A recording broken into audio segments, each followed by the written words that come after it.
making 100 threes every day. A big difference between shooting 100 threes and making 100 threes. There's no secret to it. It's working harder. Hard work is how you fix everything. And we're going to continue to work on them pre-practice and after practice, and obviously we're going to let our guys shoot threes because that's part of the game, and when we actually have had a couple games where we're hitting them, it gives us a pretty good chance of winning. But we're going to encourage attacking the paint in the meantime until those numbers start getting a little better. So do you want to see the attempts go down for a while? You want to see a dip there? I think the attempt. I think we might be last in attempts too. Is that right? Yeah. So it's second to last. Yeah. So there's room to grow. There is room to grow. we can go lower. The total number doesn't. I'm not as concerned with that. It's just that they're good ones or bad ones. Like Brooke last night had 3 or 4 great looks where we want him shooting those, whether he's making them or not. So the total number is more depending game to game on if they're good looks or not. Do you feel the quality of the shots you've had so far in the season is good or good? The threes? Yeah. Yeah, I think a lot of the threes we've taken have been good threes. There's a handful of them that are not good ones that we want to get rid of.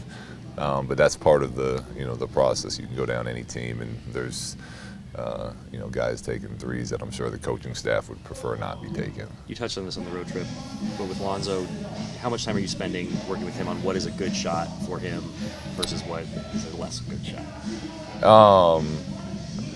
For him, to me, the good shot, bad shot comes from the time and scores the other team on a run. Is it in rhythm of stepping into the shot? Like he had one last night where he was kind of just holding it and then just raised up to shoot it. To me, that's a bad shot because there's no movement, there's no pressure on the defense. We're not in any rebounding position. But if he's going to his left and they go under and he's in rhythm and wants to, pull up and shoot that three, then we're good with that. I mean, that's what he's great at. He hit a bunch of them today in the limited work we did. So he's got the skill to do it, and it's just, making them in games. What was his demeanor like at practice today? Same Lonzo he's always been, or a little bit different? No, he was a little different, I'd say, but we didn't do much today. We had a long film session. We did like a classroom day was the theme with guys playing. We had guys playing 40 minutes last night and play again tomorrow night. So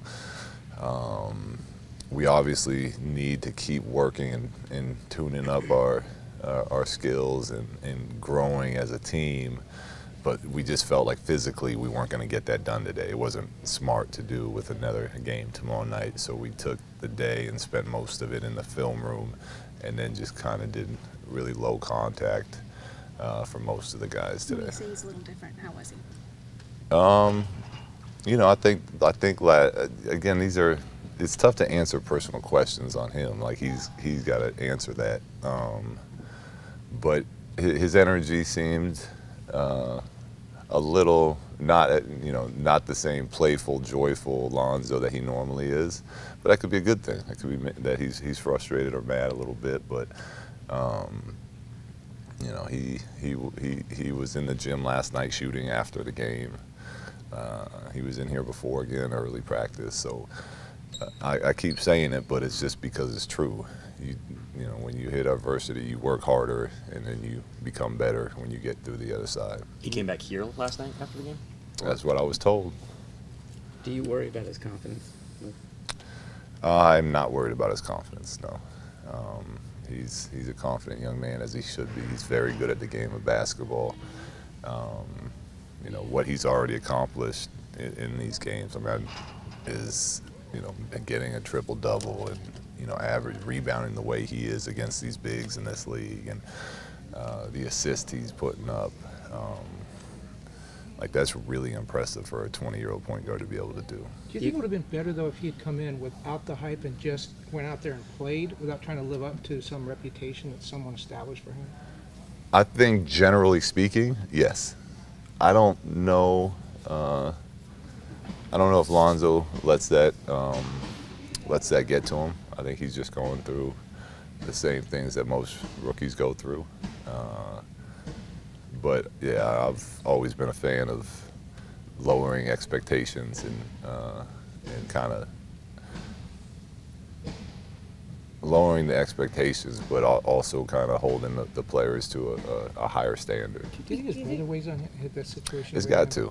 I mean, it's it's family. They're a close family, so they obviously growing up together and whatnot. If my younger brother was in China, being arrested, that would weigh on me. So again, speculation. You got to ask Lonzo. He's the only one that can tell you that. But I would imagine it does. Because you are a fan of just lowering expectations, would you ever even consider lowering those expectations by maybe having him come off the bench at some point, or is that completely off the table? That is, yeah, he's our starting point guard. So there's no talks as of now of moving Lonzo to the bench. Yeah, he's our starting point guard. Do you think, Luke, that not playing in the last 2 fourth quarters might light a fire under him, maybe?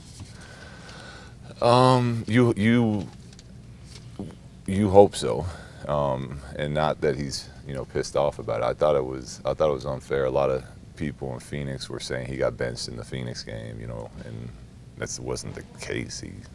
JC was our best player that night, and Corey Brewer was our best defender, so they finished the game. But that's kind of the way it is. So he should want to finish fourth quarters, which I know he does. But at the same time, like he said after the Phoenix game, we won, and that's all that matters. So no matter who's on the court for us, we're a team, and we support the guy that's playing. And if certain guys are having great nights, then they're going to get that opportunity to try to finish games and help us win.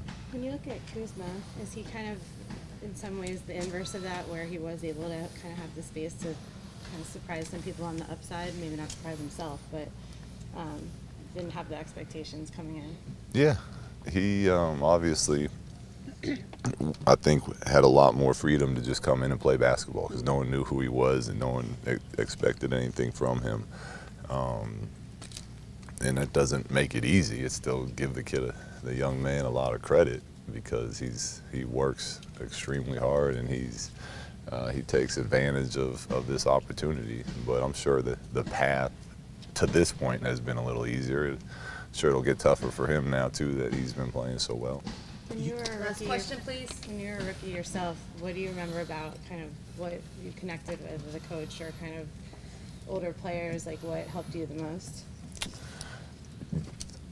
Honestly, learning how to handle the NBA was when I was a rookie. I had Shaq, Karl Malone, Gary Payton, Kobe Bryant, Derek Fisher, Horace Grant, Rick Fox. So I was able to spend an entire year, playing a little bit here, playing a little bit there, and then watching how the professionals go about doing their business on and off the court, the way they train, the way they take care of themselves. So my whole rookie year, even though I went to 5 years of college, was still about growing and understanding what this league's all about. So it was very helpful to get drafted to a team like that.